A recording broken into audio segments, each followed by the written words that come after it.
There's a kind of shame that only exists when someone texts, "I'm 5 minutes away," and your home looks like a crime scene.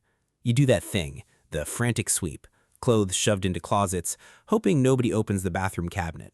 And then they walk in and go, "Wow, it's so clean." And you smile and say thank you and feel like a complete fraud. But then there's this other kind of person. You might know them.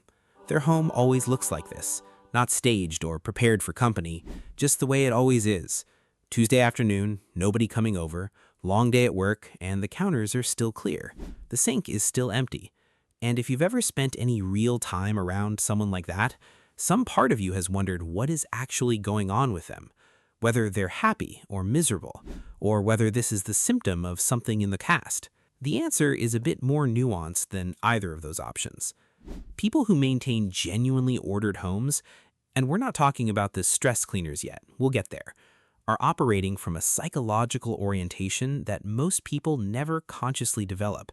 It gets built in childhood, usually well below the level of awareness, and by adulthood, it's so embedded in how someone moves through the world that they couldn't explain it to you even if they wanted to. It has nothing to do with discipline the way we typically talk about it. Discipline implies effort against resistance. For these people, there isn't much resistance.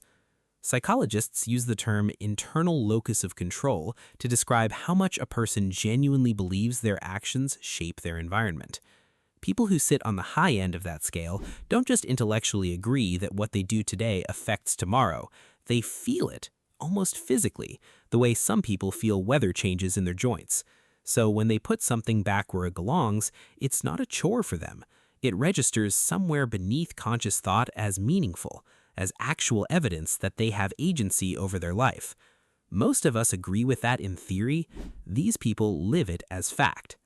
Now, people who grew up in chaotic homes, and I want to be clear, I don't just mean messy, I mean unpredictable, loud, with no real routine, often developed the opposite mindset, not as a personal failure, but as a rational adaptation. When your childhood environment felt out of your control, your brain learned that trying to manage it was a waste of energy. Research backs this up. Growing up in chaos can lead to learned helplessness and weaker self-control later on. And that doesn't just disappear. It follows you into adulthood, into your apartment, into the pile of clothes on the chair that's been there so long it's basically furniture. And this is where it starts to get a bit uncomfortable. There's a third type, and this is the one the internet tends to romanticize. The person who cleans when they're falling apart, who reorganizes the pantry at 11 p.m. because something happened and they can't sit with it, who starts scrubbing the grout in a panic because the alternative is actually feeling what's going on. There's research behind this. A 2010 study found that people who described their homes with words like messy, chaotic, or unfinished showed less healthy stress patterns than those who described their homes in more calming ways. In other words, the state of the home was showing up in the body.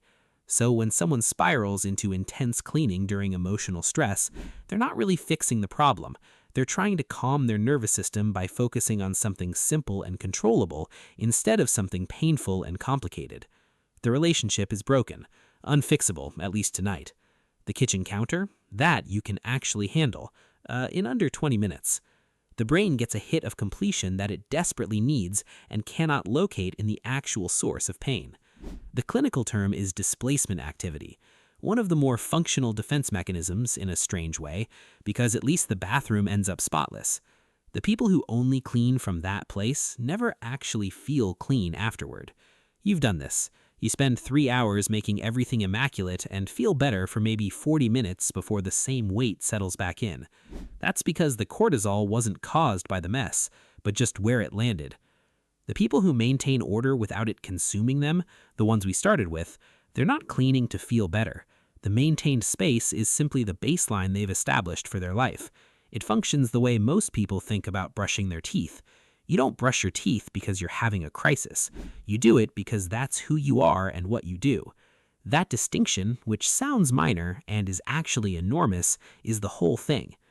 What most people miss is that your home is one of the most honest things about you. Not the curated version, not the photos. The version that exists on a typical Wednesday when you've had a long day and no one is coming over and you're exhausted and slightly defeated. What does that space look like? Because that space is your actual relationship with yourself. The way you treat your physical environment mirrors with uncomfortable consistency how you treat your internal one, either with a baseline level of care that's become habitual, great, or with a kind of low-grade tolerance for disorder you've grown so accustomed to that you stopped registering it. That's not a moral judgment, but it is information, and that can be useful to someone watching. Research has shown this fairly consistently. Spatial order reduces cognitive load. When there's less visual noise, the brain spends less processing power just parsing the room, and it's been documented how clutter actively competes for neural resources, leaving less capacity for focus, memory, and emotional regulation. The people who keep clear counters don't always know they're doing this consciously. They just know they feel better when the space is right. After enough time, that preference turns into a habit, and that habit becomes part of who you are. And that's where your behavior really comes from. This is what every book about decluttering, every YouTube video about organizing your closet by color refuses to tell you. You can implement any system you want, and it will revert to its previous state within a month if you don't actually see yourself as someone who maintains things. The system isn't the problem, it's how you see yourself. You're not failing the method, you're succeeding at being who you believe you to be. So the real question, the one that's probably been sitting underneath all of this, is who do you believe you are? That's a longer conversation and an uncomfortable one, and I'm not going to pretend watching a video resolves it. But something brought you here. You clicked on a title about the psychology of clean spaces for a reason, and that's worth sitting with for more than a second. Maybe you live with mess and you're exhausted by it in a way you can't fully articulate. Maybe you're the clean person who has always felt slightly alienated by it, like there's something too rigid about the way you can't leave a single dish in the sink overnight. Maybe you've just realized the chair in your bedroom, the one buried with clothes, started accumulating around the same time something happened in your life that you still haven't really processed. The house knows. It tends to know before you do. One last thing, and I only ever mention things I'd actually use. There's a link in the description to something genuinely worth checking out. A bundle of 7-day guides and planners built to close the gap between knowing and actually changing.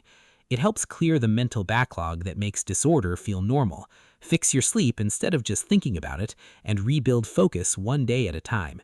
Each guide gives you a specific daily action, which, as we've just established, is the part that matters. Identity doesn't change from information alone. It changes from doing, consistently, until it becomes who you are. The link's below and in the pinned comment. I hope you check it out.